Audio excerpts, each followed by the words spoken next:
The Downing Street exodus. Is Starmer losing control? Welcome back to UK Connors, where we dissect the machinations of Westminster with the precision of a surgeon and the wit of a pub landlord. Today, we're peeling back the layers of what appears to be nothing short of a management catastrophe unfolding behind the famous black door of Number 10. Sir Keir Starmer, the man who promised competence and stability, is presiding over what can only be described as a revolving door of senior staff that would make a West End theatre jealous. The latest casualty in this ongoing exodus is Pandit, the Prime Minister's principal private secretary, who has reportedly been shown the door after May 10 months in what is arguably one of the most crucial positions in the civil service. Now, if you're thinking that 10 months sounds rather brief for such a senior role, you'd be absolutely right. But here's where it gets properly interesting. Ms. Pandit isn't just any departure. She's the third high-ranking official to leave Starmer's inner circle in less than a year, following the spectacular exits of Sue Gray in October and Matthew Doyle just this past March. Let's pause for a moment and consider what this actually means. The principal private secretary isn't some junior policy wonk or press officer you can shuffle about like deck chairs on the Titanic. This is a Prime Minister's gatekeeper, the person who controls access to the most powerful office in the land. When someone in this position becomes persona non grata after less than a year, it raises serious questions about either their competence or, more tellingly, the competence of the person who appointed them in the first place. But wait, there's more. Sources close to Downing Street are whispering that this latest reshuffle isn't just about personnel management. It's part of yet another reset that Starmer is attempting to orchestrate. The term reset has become something of a political euphemism in recent years, hasn't it? It's what leaders say when they rather spectacularly muck things up the first time around and need to convince everyone that this time, truly, they've got their act together. The fact that we're discussing multiple resets in less than a year of Starmer's premiership should set alarm bells ringing in every constituency office from Cornwall to the Cairngorms. Now, Number 10 have predictably attempted to spin this narrative, claiming through official channels that the Prime Minister still maintains full confidence in Ms. Pandit. But here's a delicious contradiction that makes Westminster such a fascinating theatre of the absurd. If Starmer truly had confidence in her, why exactly is she being replaced? It's rather like saying you have complete faith in your goalkeeper while simultaneously signing his replacement and clearing out his locker. The cognitive dissonance is so profound it would make George Orwell reach for his pen. The timing of these departures tells a story that's far more compelling than any official press release. Sue Gray, the formidable civil servant who was supposed to bring order and gravitas to Starmer's operation, lasted until October.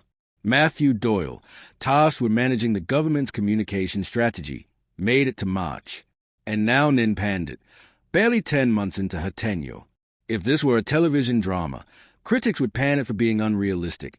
Surely no Prime Minister could be this spectacularly inept at staff management. But let's dig deeper into what these departures really signify. Each of these positions represents a critical pillar of effective governance. Sue Gray as Chief of Staff was meant to be the operational mastermind, ensuring that policy decisions were implemented efficiently and that the various departments of government worked in harmony rather than their traditional state of barely controlled chaos.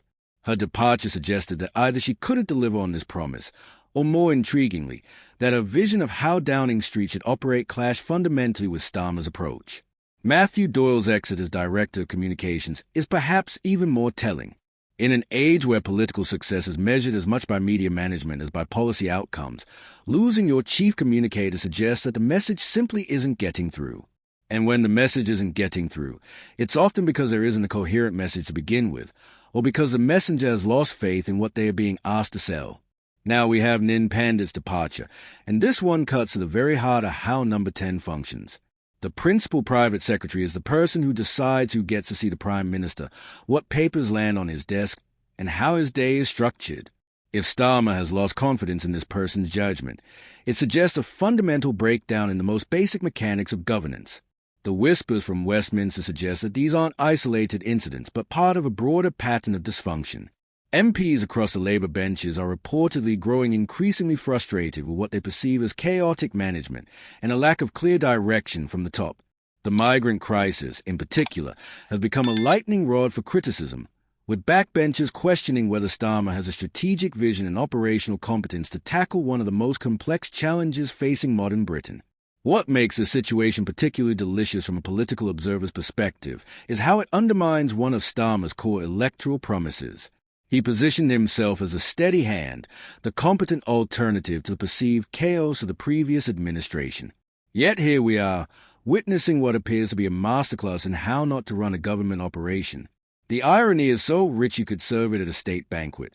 The really fascinating question is what this tells us about Starmer's leadership style. Is he a perfectionist who demands impossibly high standards and discards anyone who fails to meet them?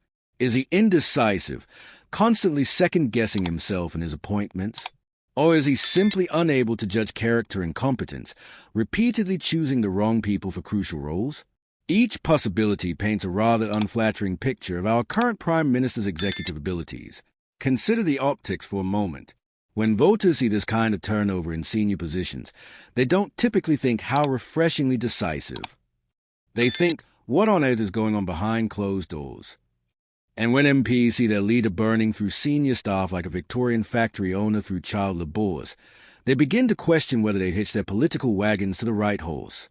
The reported attempts at another reset suggest that Starmer and his remaining advisers recognize the gravity of the situation. But here's the brutal truth about resets in politics. They only work if you correctly diagnose the underlying problem.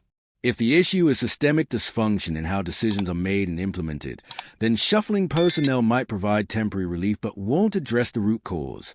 If the problem is leadership style or judgment, what's particularly striking about this pattern is how it mirrors some of the criticism Starmer faced during his time as Director of Public Prosecutions, where his management style was sometimes described as micromanaging and indecisive. Those who hoped he had evolved since then might be experiencing a rather uncomfortable sense of déjà vu. The migrant crisis provides a perfect case study of how these management failures translate into policy failures. This is an issue that requires sustained attention, clear strategic thinking, and seamless coordination between multiple government departments. It demands the kind of operational excellence that can only come from a well-functioning number 10 machine. Instead, we're seeing the political equivalent of trying to perform brain surgery with boxing gloves. MPs are reportedly growing restless, and who can blame them? They've seen chancellors come and go, communications directors flame out, and now the Prime Minister's own gatekeeper being shown the exit. At what point does this stop being about individual competence and start being about systemic failure? At what point do backbenchers start wondering whether the captain of their ship actually knows how to navigate? The really delicious irony in all of this is how it's playing out against the backdrop of Starmer's carefully cultivated image as a forensic lawyer who gets to the heart of problems with methodical precision. Yet the evidence suggests an operation that's anything but methodical, anything but precise. It's beginning to look rather like a man who's excellent at identifying other people's problems, but somewhat less adept at solving his own. The conservative benches, naturally, are having an absolute field day with these developments. They are watching their political opponents implode with the kind of barely contained glee that would make a Renaissance court seem positively restrained. And why wouldn't they? This is political gold, the opposition party demonstrating in real time that they may have been right about Starmer's limitations all along. But perhaps the most damaging aspect of this whole affair is how it's affecting Labour's broader political project. The party came to power promising competent government after years of what they characterize as conservative chaos. Now they are presiding over their own version of musical chairs in the highest offices of government. The narrative is shifting from thank goodness we have adults back in charge who meet the new boss, same as the old boss. The media, of course, are having an absolute feeding frenzy with this story. Political journalists live for these moments when the careful facade of governmental competence starts to crumble, and you get glimpses of the raw dysfunction underneath. Each departure provides fresh material, new angles, more opportunities to ask uncomfortable questions about leadership and judgment. What's particularly fascinating is how this story intersects with broader questions about the modern civil service and political appointments. The traditional model of experienced civil servants providing continuity and institutional memory is being tested by an increasingly politicized environment where loyalty often trumps competence and where the pace of modern media demands constant adaptation. As we watch this drama unfold, it's worth considering what comes next. Will this latest reset finally provide the stability that Starmer's operation so desperately needs? Or are we simply witnessing the next chapter in what's becoming a rather predictable cycle of appointment, disappointment, and replacement? The smart money, frankly, is on the latter. The really troubling aspect for Labour supporters is that these kinds of management failures have a nasty habit of cascading outward. When Number 10 is in chaos, it affects policy development, it affects party discipline, and ultimately, it affects electoral prospects. Voters have a remarkable ability to sense dysfunction, even when the details remain hidden behind the traditional veil of Westminster secrecy. For those of us who observe politics professionally, this unfolding drama provides rich material for analysis and commentary. But for the millions of citizens who depend on effective governance to address the real challenges facing modern Britain, it's rather less entertaining. They deserve better than this ongoing soap opera masquerading as serious government. The questions that emerge from this latest development are fundamental ones about leadership, judgment, and the basic competences required to run a modern democracy. Can Starmer learn from these repeated failures, or is this simply who he is as a leader? Can the Labour Party afford to continue backing a leader whose operational incompetence is becoming impossible to ignore?